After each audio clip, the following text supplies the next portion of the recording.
sabihin ng teachers or ng ibang mga kamag-anak na okay lang na maging bading ka pero huwag kang lalamya-lamya, huwag kang halata. So parang, ano ba yung halata? Ano ba yung requirements sa pagiging bakla, di ba? When we say homophobia, di ba, ang unang papasok sa isip natin is homophobia outside the community. Within our community, we are still battling these microaggressions called internal homophobia.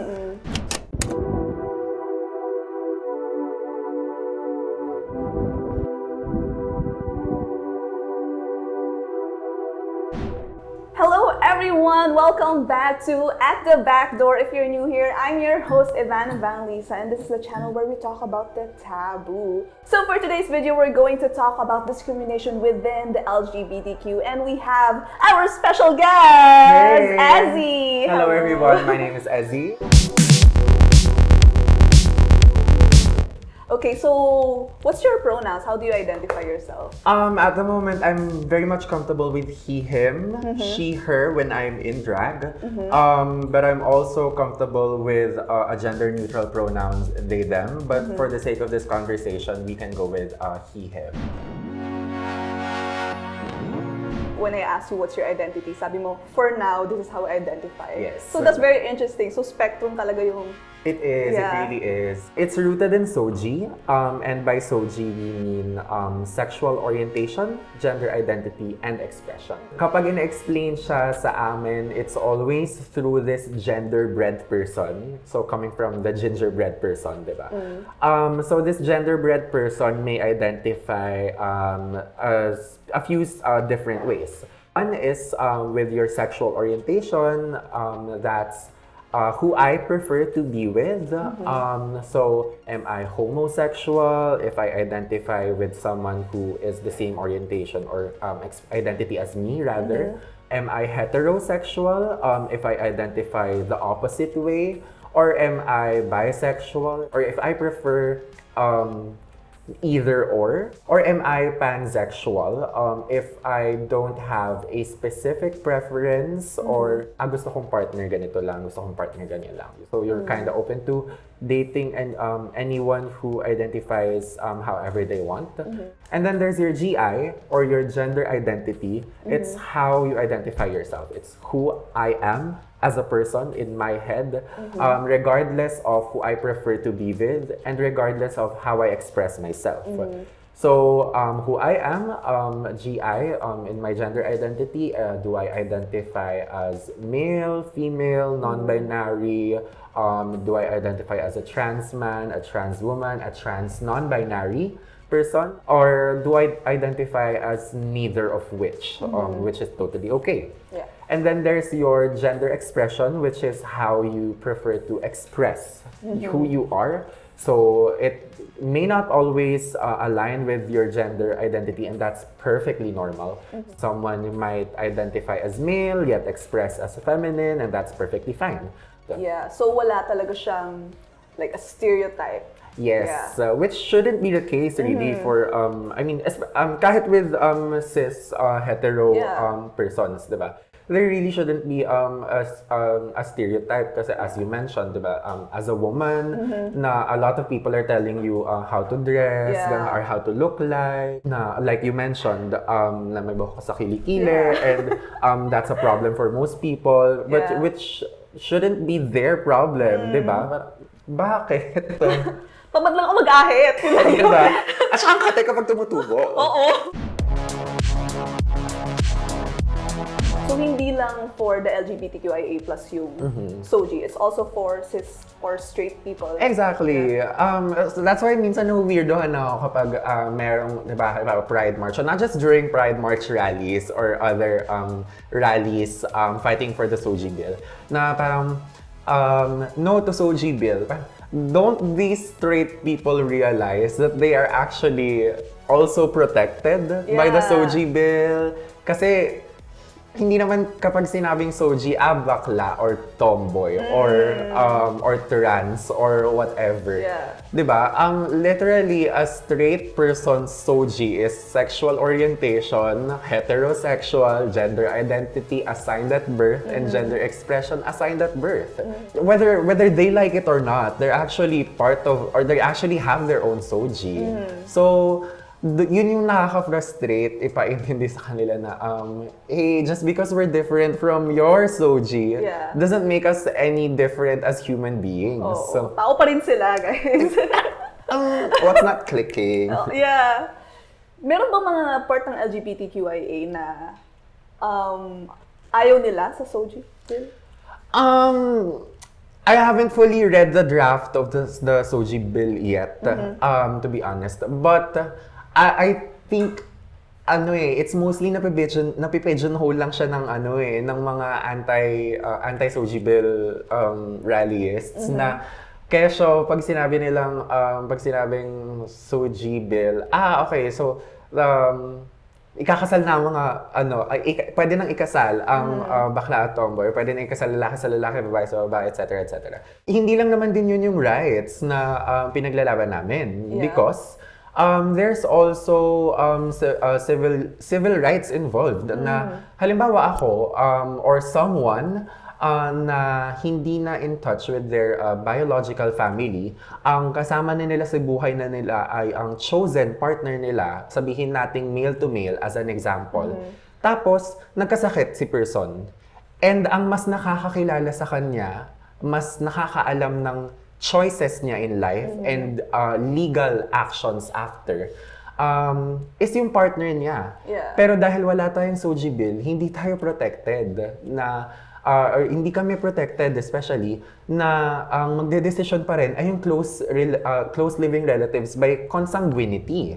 So, yun yung pinaglalaban namin na we're not after the glamorous weddings or the same day edits kasi kayang-kaya namin yung gawin on our own. True, grabe creative ng mga diba? It's not the glamorous events and stuff. It's really more on the rights, especially with long-term partners. Pag-usapan muna natin, ano yung mga experiences mo? Like, if you have experiences being discriminated in your day-to-day lives? Like, do you have that kind of space or very supportive naman environment? In my day-to-day life, at the moment, I'm very thankful and privileged na hindi na ako nakakaranas ng bullying, ng homophobia, especially within my home. Yeah. But with this privilege, of course, I have to acknowledge na I'm definitely lucky. Kasi it's not every time that every gay kid gets to have a safe home, a safe environment, a safe working environment, a safe circle of friends where they can comfortably be themselves. Yeah. Pero syempre, it didn't always start that way. As a child, growing up in a very Catholic family, di ba? So, sobrang ingrained yung Christian values na bawal lang malamya, whatever malamya means, or bawal lang pakending-kending, whatever that means to them. So, it didn't always start that way, pero right now, I'm very thankful na my family is very accepting, not just tolerant, but very much accepting of who I am. And my partner as well, syempre, and my friends and my coworkers. Oh, that's so nice na you're surrounded by people that really accepts you for who you are. Hindi lang tolerated like what you said. And that's why it's really important for me also to share this kind of love that I'm receiving right now. Kasi naranasan ko ng ma-deprive of really acceptance, di ba? It's literally bare minimum. So while I was reading up on the LGBTQ, I was so surprised na within the LGBTQ, meron din palang homophobia. Yes. Like, can you talk more about that? So, when we say homophobia, diba, ang unang papasok sa isip natin is homophobia outside the community. So, there's your, ay, bakla, ganyan. So, huwag ka lumapit sa akin, bakla. Or bawal kang pumasok dito. Bawal kang pumasok sa space namin kasi ganito ka manamit. Or bawal kang magpahaba ng buhok or magsuot ng ganito sa school namin or sa office namin kasi hindi yan pang kasarian mo. So that's the external homophobia. But yes, definitely within our community, we are still battling these microaggressions called internal homophobia. Kasi meron tayong tinatawag na femphobia. So when we say femphobia, it's what I've personally dealt with for the past few years since coming out and embracing my true identity. Na akala ko, kapag in-embrace ko na yung sarili ko and tanggapin na mahal ako ng mga taong mahal ko, ganon, na okay na, it stops there. And they're ready to defend me. Pero within our community din pala, merong mga nangyayaring ganito, especially with dating, na ang uso ngayon, meron tayong tinatawag na mask for mask. So when we say mask for mask, it's gay men who prefer, or gay men who express as masculine, who also prefer expressing other gay men who express as masculine. Although we understand that it might be a preference, or it definitely is a preference, pero sometimes it's coming from the internal homophobia nga, or the femphobia, which is where we come in as effeminate gays, or gays who express as feminine presenting, or are very gender fluid, or are not traditionally masculine, whatever that means, na parang, okay, you're gay, pero you have to tone it down. Yun yung pinakamasakit. I think one of the most hurtful things that I have heard came from a high school teacher na ang sinabi sa akin was, Who's part of the LGBTQ community then? No naman. So this is from external pa rin. And I think this is, kumbaga dito nag-root yung internal homophobia. Kasi coming from the outside, di ba, sabihin ng teachers or ng ibang mga kamag-anak na okay lang na maging bading ka, pero wag kang magko-crossdress, or wag kang lalamya-lamya, or wag kang halata. The keyword really is halata. So parang, ano ba yung halata? Ano ba yung requirements sa pagiging bakla, di ba? Kailangan ba pag bakla ako dito sa Pilipinas, hindi ako pwedeng hello? Yeah, kasi meron din mga straight guys who are feminine. Exactly, 'di ba? Parang, and it doesn't take away from their masculinity and or take away from who they are as a person. Yeah. So doon nanggagaling 'yon, yung femphobia na 'yon, na it's mostly societal pressure to conform, na okay, sige, I'm gay, pero kailangan ko siyang itago, or kailangan hindi pa rin ako halata just to please the people around me, na baka hindi mas accepting of an effeminate presenting person. Dati, nung bata ako, kapag tinatawag akong binabae, kapag tinatawag akong malamya, parang ang sakit, parang mali, di ba? Pero ngayon, na-realize ko na, ano ngayon kung binabae ako, di ba? At isang ganda ko. True. So, parang ngayon ko na-realize na kung wala talagang magsasabi sa aking mali, maging bakla, walang magsasabi sa aking mali, maging malamya or malambot, siguro mas matagal kong na-develop yung talents ko, mas matagal kong, or mas hindi ko na pagdaanan na sa teenager yung dark ages na pinagdadaanan ng ibang teenager with your societal anxiety, especially as someone who's gay, diba, in the Philippines. So, there's also fat phobia within our community during my dating days.